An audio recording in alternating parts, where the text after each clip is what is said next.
In the vibrant city of Aurora, nestled beside Denver, Colorado, a young and ambitious 19-year-old named Kenia Monge was preparing for a well-deserved night out with her friends after a long week of work and studies.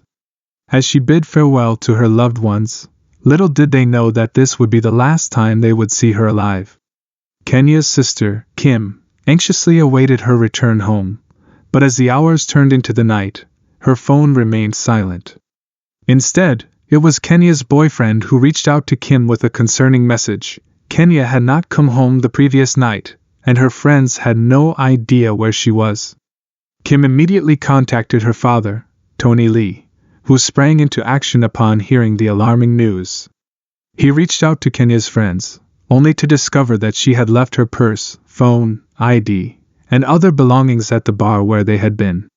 With a heavy heart, Tony called the police, but to his dismay, he was informed that due to Colorado state law, no action could be taken or warrants issued until a mandatory 72-hour waiting period had elapsed. This news left Tony feeling frustrated and helpless, as he knew that every minute counted in finding his daughter. Determined to take matters into his own hands, Tony delved into Kenia's phone records, hoping to find any clues that could lead him to her whereabouts.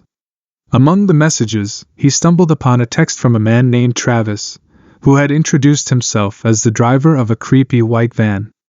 The message read, "Hey, this is Travis, the guy in the creepy white van. Did you get home okay?" With a growing sense of unease, Tony spent the next 24 hours relentlessly calling Travis, leaving numerous messages in the hope that he would respond. Finally, on the second day after Kenia's disappearance, the phone rang.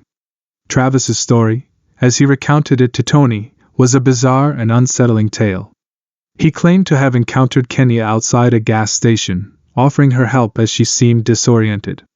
He then proceeded to drive her away in his van. However, according to Travis, Kenia asked him to stop at the gas station, where she exited the vehicle and approached a man who was smoking a cigarette in the distance. Travis claimed that he left her there with the stranger, and had no further contact with her. Tony's instincts told him that Travis was lying, but without the support of the authorities, he felt powerless to act. He decided to take a calculated risk and arranged to meet Travis at the gas station where Kenia had supposedly been left. As Tony arrived at the designated location, he left his pistol in the glove compartment and cautiously approached Travis. Before he could engage in conversation, however, the police arrived on the scene, having been alerted by Tony's wife, Maria, who feared for his safety. The police officers, unaware of the situation, initially prevented Tony from speaking with Travis. However, after some persuasion, they allowed a brief conversation between the two men. Travis repeated his story, adding apologetic comments here and there. He then extended his hand to Tony for a handshake. As Tony shook Travis's hand, a chilling sensation coursed through his body. It was as if an earthquake was rumbling beneath his feet, a tremor that he could feel only in his hand. Tony knew in that instant that he was shaking the hand of the last person who had seen Kenia alive. Despite the lack of concrete evidence, Tony's conviction that Travis was involved in Kenia's disappearance grew stronger. The police agreed to inspect Travis's van, but they found nothing incriminating, except for an overpowering smell of bleach. Tony's suspicions were further fueled by the unsettling handshake and the pervasive bleach odor. He knew that he had to find Kenia, regardless of the grim possibilities that awaited him. He embarked on a desperate search, dumpster diving and scouring alleys in the hope of finding her body. To protect his family from further heartache, Tony kept his investigation a secret, bearing the burden of his knowledge alone. He maintained a stoic facade, serving as the rock for his family, even as his heart was breaking inside. Despite the lack of concrete evidence, Travis was considered a person of interest in the case.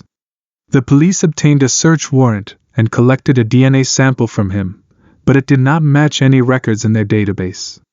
In a desperate attempt to clear his name, Travis appeared on live television, vehemently denying his involvement in Kenia's disappearance. However, his demeanor, body language, and evasive answers only served to further incriminate him in the eyes of the public. Tony and his family watched in disbelief as Travis attempted to shift the blame onto Kenia, claiming that she had chosen to walk off with him and that he could not be held responsible for her actions. This heartless statement only added insult to injury for Kenia's loved ones. Travis's attempt to manipulate public opinion backfired spectacularly. His lies and evasions were transparent, and the public outcry for justice grew louder. As the investigation progressed, a security camera footage from a nearby apartment complex emerged, showing Kenia leaving the club in a highly intoxicated state. This revelation raised questions about whether she had been drugged, as her behavior that night was uncharacteristic of her. A breakthrough in the case came when Travis's boss at the bakery called the police with a disturbing revelation. She had reviewed the bakery's CCTV footage and noticed Travis's suspicious behavior. He had entered the office after everyone had left, wearing long cleaning gloves and unplugging the security recorder. Furthermore, Travis had stored a cooler in the bakery freezer, which he had never done before. He was seen unloading the cooler onto a cart, taping it shut with black duct tape, and placing it in the freezer, all while employees were present. His strange behavior extended beyond the freezer. He was observed hovering around the cooler, and whenever someone entered, he would follow them inside. When the police inspected the unit, the cooler was gone. Undeterred, they searched the surrounding area and discovered a barrel that had been freshly burned. Although Travis was interviewed again, the police still lacked sufficient evidence to hold him.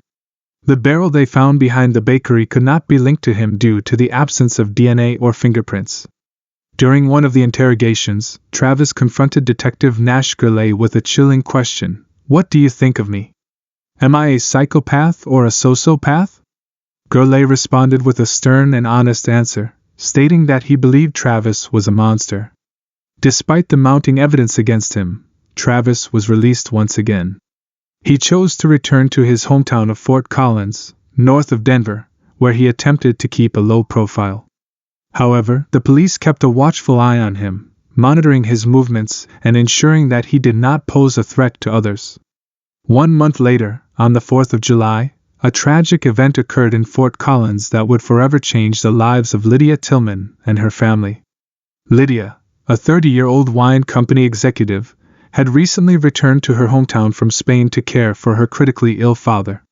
As she walked home from the city's fireworks show, a stranger followed her and forced his way into her apartment. He subjected her to a brutal attack, raping and attempting to kill her. Convinced that he had succeeded, the assailant doused Lydia's body with bleach, set her apartment on fire, and fled the scene. Miraculously, Lydia managed to escape the inferno by jumping out of a second-story window. Although she was severely injured, her indomitable will to survive kept her alive. News of Lydia's attack reached Detective Jacqueline Shackley, who was assigned to the case. Upon examining the crime scene, Shackley discovered that the perpetrator had done a thorough job of cleaning up, leaving little evidence behind. However, she noticed a strong smell of bleach, which raised her suspicions. With Lydia incapacitated and the crime scene compromised, Shackley was short on leads. She recalled a warning from the Denver police about a potential murderer operating in Fort Collins and decided to reach out to Detective Gurley. After sharing the details of the case, Shackley's instincts were confirmed when Gurley exclaimed, "Oh my God! This is him!"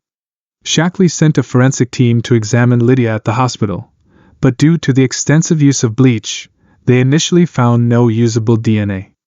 However, after further analysis, they discovered unknown DNA under Lydia's fingernails, indicating that she had fought back against her attacker.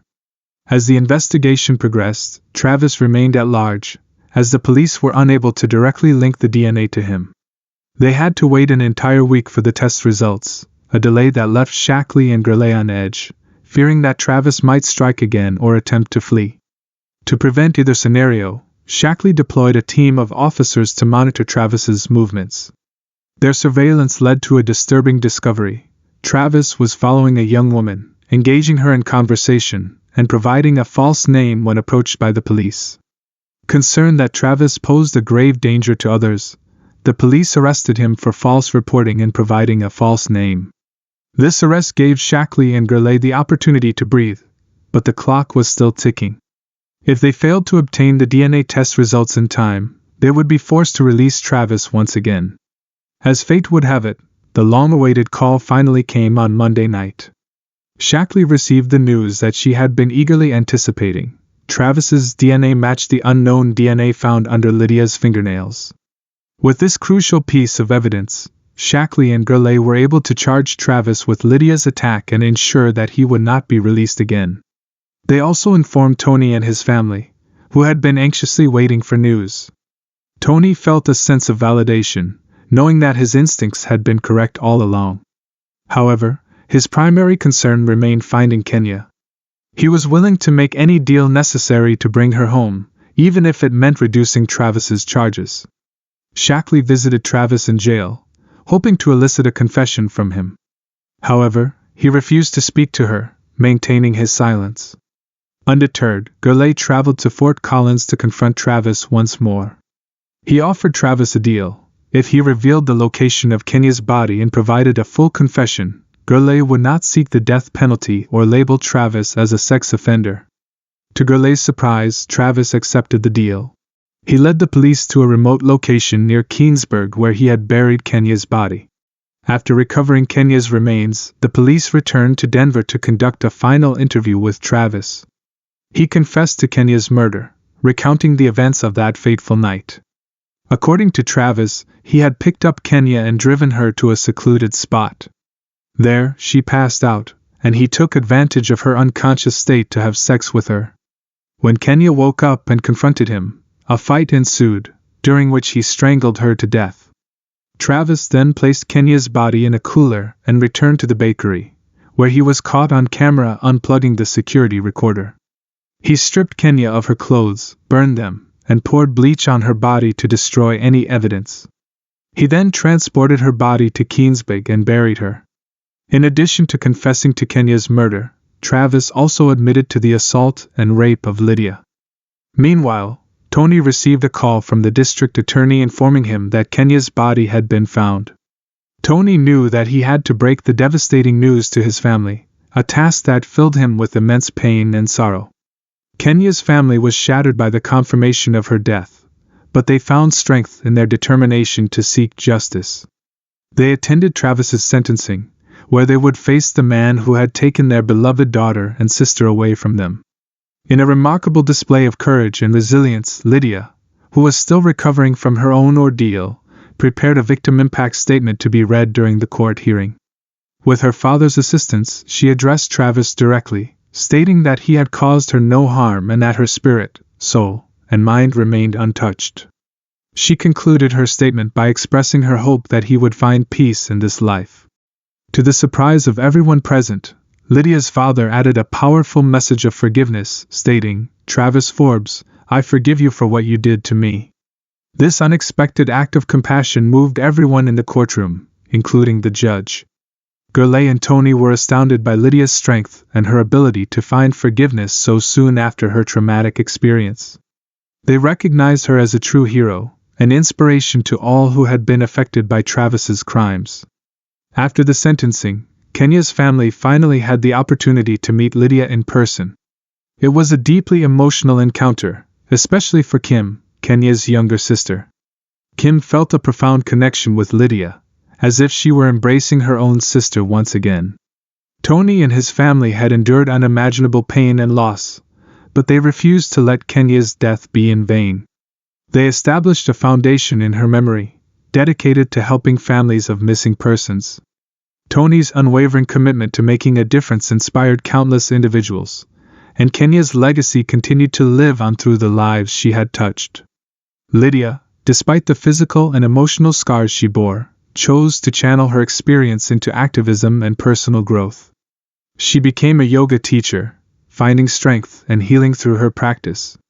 She refused to let her attacker define her life, instead choosing to become the antithesis of everything he represented: love, peace, and resilience. In the end, Lydia's unwavering belief in the power of love and forgiveness triumphed over the darkness that had tried to consume her. She emerged from her ordeal as a symbol of hope and inspiration, a testament to the indomitable human spirit. Thank you for watching this video, and don't forget to subscribe to my channel.